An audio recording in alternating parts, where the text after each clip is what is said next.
জবাব হয়তো এভাবেই দিতে হয়। নিন্দুকদের চুপ করিয়ে টানা 2 ম্যাচেই দলের হাল ধরে অসাধারণ ব্যাটিং করলেন মাহমুদুল্লাহ রিয়াদ।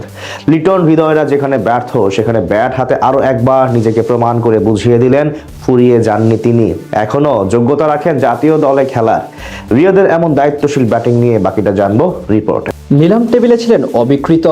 ৩৫ লক্ষ টাকা ভিত্তিমূল্যে মাহমুদুল্লাহ রিয়াদকে নিজেদের দলে নিয়েছিল রংপুর রাইডার্স। অনেকে হয়তো যুক্তির খাতিরে বলেছিলেন রিয়াদ ফুরিয়ে গেছেন, কিন্তু পরপর 2 ম্যাচে রিয়াদ ঠিকই জ্বলে উঠলেন সময় মতো। যেন আরও একবার প্রমাণ করলেন কেন তিনি দ্য ক্রাইসিস ম্যান। শেষ 2 ম্যাচে যখন ধুঁকছিল বসুন্ধরা গ্রুপের মালিকানাধীন ফ্র্যাঞ্চাইজি, তখন ব্যাট হাতে ত্রাতা হয়ে আবির্ভাব ঘটে এই পঞ্চপাণ্ডব সদস্যের। রবিবার দিনের দ্বিতীয় ম্যাচে ঢাকা ক্যাপিটালসের মুখোমুখি হয় রংপুর রাইডার্স। শুরুর দিকে বেশ নির্ভর হলেও আফগান পেসার জিয়াউর রহমানের 1 ওভারে লিটন দাস এবং তাওহিদ হৃদয়ের বিদায়ের চাপে পড়ে যায় উত্তরবঙ্গের প্রতিনিধিরা। পাওয়ার প্লের শেষ ওভারে ব্যাট হাতে ক্রিজে আসেন সাইলেন্ট হিরো ডেভিড মালানকে সাথে নিয়ে ঢাকার বোলারদের দেখে শুনে খেলতে থাকেন তিনি।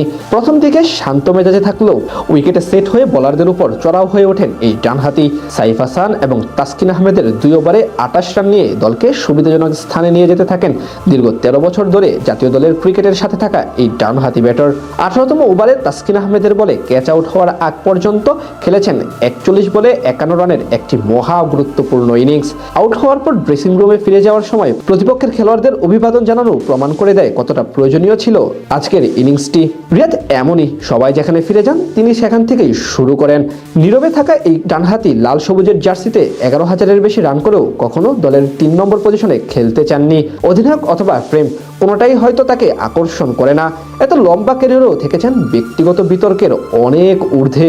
শুক্রবার ম্যাচেও দলের যখন প্রয়োজন প্রায় 10 রান করে ওভার প্রতি, তখনই মেহেদী হাসান মিরাজের 1 ওভারে 19 রান নিয়ে দলের জয় নিশ্চিত করেছিলেন মাহমুদুল্লাহ রিয়াদ।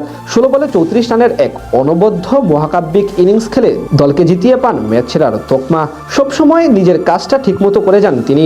জাতীয় দলের জার্সিতেও বেশ কয়েকবার অনবদ্য ইনিংস খেলেছেন এই ব্যাটার। এর মধ্যে 2015 বিশ্বকাপে অস্ট্রেলিয়ার মাটিতে ইংল্যান্ডের ব্রড অ্যান্ডারসনদের বিপক্ষে করা অনবদ্য সেঞ্চুরি এখনো ইতিহাসের অংশ হয়ে আছে। দেশের জার্সিতে 50টি টেস্ট খেলা এই অলরাউন্ডার সবসময় ছিলেন সকলের মধ্যমণি।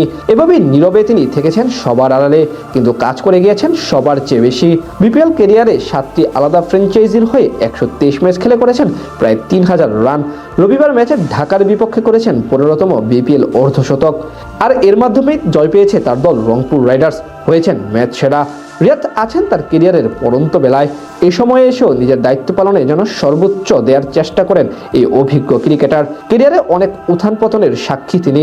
বাংলাদেশের ক্রিকেটে যে সোনালী সময় শুরু হয়েছে, তার শুরুটা হয়েছিল রিয়াদদের হাত ধরেই। হয়তো ক্যারিয়ারের এটাই শেষ বিপিএল, তাই চ্যাম্পিয়ন হতে চাইবে তিনি সহ তার সতীর্থরা।